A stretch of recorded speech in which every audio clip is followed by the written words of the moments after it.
This just gets to a trend I have realized for myself, which is the most professional camera is not the camera I'm going to want to bring out with me. Whoa, hold up. Let's go back to the beginning.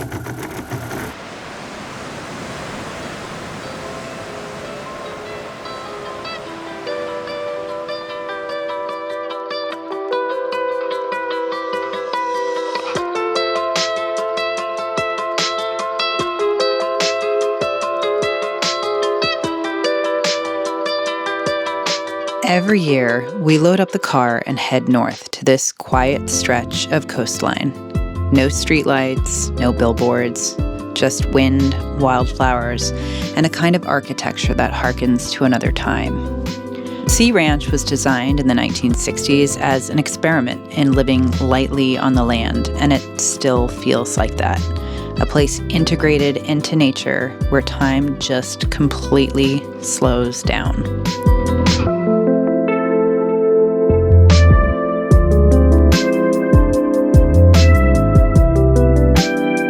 This is where we cook bare feet and collect shells and play board games. It's where life just loses its edges and the days melt into each other in a watercolor gradient. But here's the thing. I have captured this place now for 3 summers and I absolutely love it here, but coming back this year, I feel like I would just be repeating myself, and I don't want to do that. I don't want to capture the same things, the same angles, the same lighting. I want to do something a little bit different, and that is going to require me to shift my perspective and honestly just get a little uncomfortable. I never set out to tell stories here. I set out to catalog my thoughts on various cameras. I lo-fied my videos, and I kept the filming super basic and uncomplicated because I hate filming. Filming just felt intimidating, and that's where this camera comes in. Now, Canon did send me this camera, and I do get to keep it, but they haven't seen this review, and my thoughts are obviously my own. All right, so in talking about this camera, I have quite a lot to say. I find that the camera I bring with me is the one I can bear to bring with me. So especially for travel, that means very lightweight. And this camera is aces for lightweight. It's like 12 ounces or something. It's extremely lightweight. And it really makes it fun to carry. Now, the con of that is like it's going to be a more plasticky build. It's not weather sealed. It doesn't have like 2 card slots or anything like that. It is also an APS-C sensor, so that's magic because that means smaller lenses, and I am kind of obsessed with the kit lens that comes on it. This new kit lens, I think, is 14 to 30. It is, again, a little more plasticky, but it has very, very lightweight to it, and it has a power zoom, which just makes my heart so happy. I love the camcorder aesthetic, and this really gives me that. I can kind of push in, push out with that power zoom on the body with the rocker, and I love this effect. For me, daily carry kind of vlogging style or with my family, that is what I want. I prefer it to the manual zoom. I have the creator kit, so I have that, the handle that has the remote as well as the microphone. It's a plug-in microphone. There's a mic port on this. I just know for a fact that I didn't have a lot of high expectations for this camera because I thought, oh, it's going to be too entry level for me and I'm not really going to get the control I want to be able to make the videos that I want. Now, I should say, as I mentioned, this whole channel is built on very, very low production value, but I want to at least manage the look of my videos, and the C-Log 3 in here is outrageous. This is 422 10-bit log. I love this so much. This log format is incredibly easy to grade as long as I've set it up the way that I like. The way I set this up is very set and forget it. That's why I love this camera. In C1, 2, and 3, I have a handful of very easy to program options. One is my 24 frames per second, which I then have my 48th of a second frame rate for shutter speed locked in, actually 1/50th. They don't have a proper one over 48. And then I have daylight white balance plugged in, ISO 400. So those are my settings for C1. And then for C2, let me get some light here. In C2, I have that at my 60 frames per second with 1/25 for my shutter speed. And again, daylight balanced. ISO 400. C3 I actually don't have set up. C, nah, I didn't do any more Cs. Then I have my quick and slow, and that's at 120 frames per second. That does have, well, I should say the 60 has the 4K crop. It is a significant crop. And then in quick and slow, it has the crop, and it's an HD only. But guys, who cares? And if you wanted to just record Rec 709 and not deal with any post-production workflow in terms of color, you've got Canon colors, and they are great. I have no complaints about just going straight out of camera on this. But having that control for me as that added value is massive. In terms of audio, the audio is actually fantastic on this camera. Will you tell everyone this was shot in C-Log 3? Everything has been shot in C-Log 3. Everything has been shot in C-Log 3. What was that? Everything has been shot in C-Log 3. Thank you very much. What do you think about that? Someone just opened the door. That was the wind. If you're going to use a lav mic, you got to go into the audio settings, switch it to manual, and just dial it all the way down to like 4 for the Rode Mic Go 2 or whatever. I have to have this at the very bottom of those manual settings for it to not like peak. I am, as you can see, in full friggin' sunlight, and I can see the screen. I just have to pump up the luminance on the screen to be able to see well in bright sunlight, but at least it can do it. But it will drain the battery faster, and the battery life is an issue on this camera. You are going to need 4 batteries if you want to shoot all day. It has USB-C charging though, which also helps mitigate the battery issue. So I do have an external battery pack that I have a USB-C cord, and I can charge it in the car a number of times and bring the juice up to speed. I also love these really, really nuanced details like the 2 record buttons. You have a record button right on the front. Seems like not a big deal, but honestly, when you're filming yourself, it's a huge deal. It has a tally light, so I know that I'm recording myself. Now, I am not someone who does reels and Instagram stories and all this TikTok stuff, but you have the ability to just mount this vertically for vertical video, which is fantastic for almost every other creator in the world. Kind of shocking that this is really the first camera to have that. This camera is also incredibly customizable. There are 8 customizable buttons on it, so you can set it up which way you like. And then, of course, it has the custom saved memory functions on top, which is outstanding because you have multiple of them and they are all video centric. IBIS is the Achilles heel of this camera, in my opinion. I really dislike the IBIS. I have tried it every which way, either the lens IBIS or the internal. There are 2 levels of IBIS internally. I just frankly wouldn't use any of them. I just don't think it feels natural. And I personally don't mind a little shake in my footage, but my recommendation on this camera, generally speaking, is just shoot it without any IBIS. I turn off my lens IBIS. I turn off my internal digital stabilizer because there is no in-body stabilization mechanically on this camera. And then just stabilize in post in your linear editor.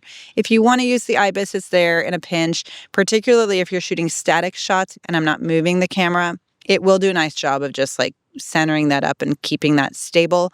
But the minute you start walking and talking, I just find it too distracting.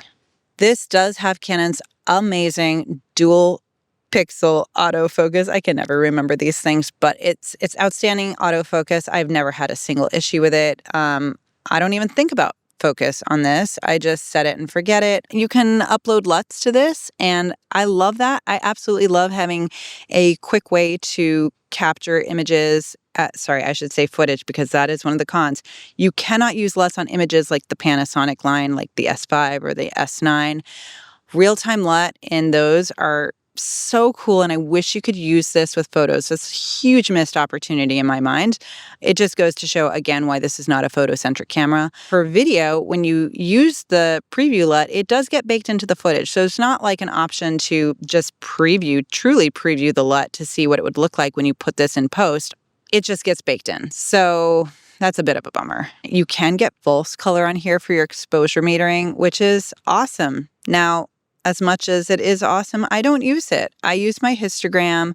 I keep it really easy and dumb and simple. What I don't like, though, is that when you hit record, your histogram goes away for absolutely no reason. Another issue with this camera is, and I've only seen this a couple of times, but I'm in like not warm weather here. It's like 60 degrees, 65 degrees. And when I shoot it for any length of time, this camera does start to show that overheat symbol. It's just the first bar of the overheat, and it looks like it will step up as it's getting hotter and hotter. But I could see this I could see this camera having an issue with overheating. I've never had it stop recording on me yet, but I'm just doing quick burst captures, right? Like I'm not doing long form documentary stuff. I'm just capturing a little bit of my life here and there. So for my purposes, so far, no issues, but we'll see if it shuts down as I record this talking head. I already mentioned that I love this kit lens, and I do. It's 14-30. It is a variable aperture lens, but the way this camera is done, it's pretty stepless in the exposure changes, which I really appreciate because I've had cameras that aren't stepless, and you really see the jump in the exposure changes as you're going through the zoom range. So that's awesome. It's also whisper quiet. You do not hear this. I don't shoot this with any mics on it oftentimes, and you do not hear the lens. Unlike something like the 16mm 2.8 that is a Canon RF lens, I was so excited about that lens because it's small. It gives me a good focal length. It's just too damn loud, though. You have to use an external mic and not an onboard, like dead cat mic, like the Creator Kit, like a lav mic, because you will pick up the sound of that on the body, unfortunately. So that's really one of the major limitations of these cameras. There's just not enough RF lenses built for APS-C just yet. Hopefully they will be coming out with something equivalent to the EFM 22mm lens, which was awesome on my M6. I love that lens. The 32mm 1.4. Like there's so many great EFM lenses, and there weren't even many, I should say, but there were some really key ones that Canon made.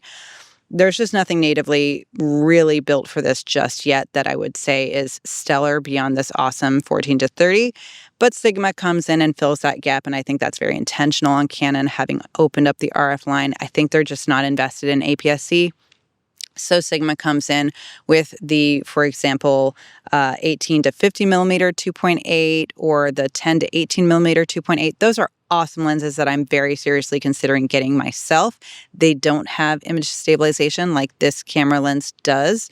But as I mentioned, I just don't use the IBIS on here at all anyways. Now, if you do want to use this for both video and stills, I would absolutely recommend getting an ND filter that can magnetically pop on and off. It just makes it so much easier. I find what I don't want to do is go into stills because I have this set up for 1/50th of a second, and that's not how I want to shoot my stills. I want to shoot that at 1/250 or 1/500 or more. So it just becomes too finicky. So get yourself one of those magnetic pop on and pop off NDs, and that will make going between the two so much easier. You are dealing with like the 24 megapixel sensor that they have. This is not a new sensor. They've had this for a minute, and it's a great sensor. It is very detailed. You get a lot of latitude with highlights and shadows. You can do RAW and JPEG at the same time. The JPEGs are beautiful. It's Canon Color Science. They've always been known for that since the very early days of time. So you have a very capable stills camera. There is no flash, and there's no EBF, which is the biggest thing for me. I just don't really care to shoot without an EBF for stills. But again, in a pinch, it really does the job, and I wouldn't hesitate to use it if I really needed to. I just prefer to bring a separate stills camera. So how does this camera stack up against the competition? Well, I cannot compare it to other things like the ZVE1 or other things that are in the market that it is looking to compete with, right? I just don't have those cameras, so I'm not going to say anything about that. What I will say is I have the Pocket 3, which is a great little pocket camera. The stabilization is obviously mechanical and awesome because it has a gimbal built in. I love that little camera. I don't like how small the screen is, and I find that just I don't always like gimbal motion. Like I like the handheld feel. I like to feel a little bit more real and in situ. And so I don't use it as much as I would like, but it is super small, and it's actually, I think, a perfect walk and talk companion to a camera like this, but that's like if you want to spend the extra money. I love that camera, but I do find that I just reach for this more often because it's more fun and I have more control, and it's also APS-C, so the sensor is bigger. A7C2 is the other camera I can compare it to, but it's just not a fair comparison because that's a full frame camera at a much higher price point, and it is a wonderful camera, but I also find that it is very complicated. Like Sony's in general intimidate me sometimes just because there's so many things you can do with it, and I just want to set it and forget it. And that's why I love this camera. I just have my C1, my C2, my quick and slow or fast and slow is the Canon version. and I don't even have to think about it. The Sonys feel a little complex, and I find them harder to grade.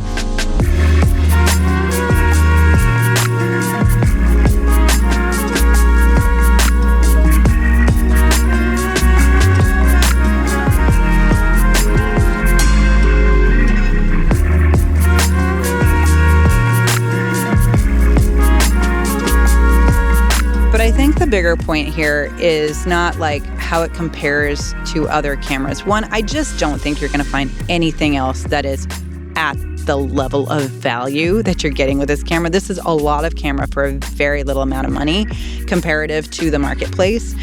But the most important thing is, are you going to bring it out? Are you going to shoot it? Because if you won't, who freaking cares like how great of a spec'd camera it is if you're not going to actually use it? So for ease of use and fun and joy and portability, it's a hard camera to beat. I really, really like it. I'm really enjoying it.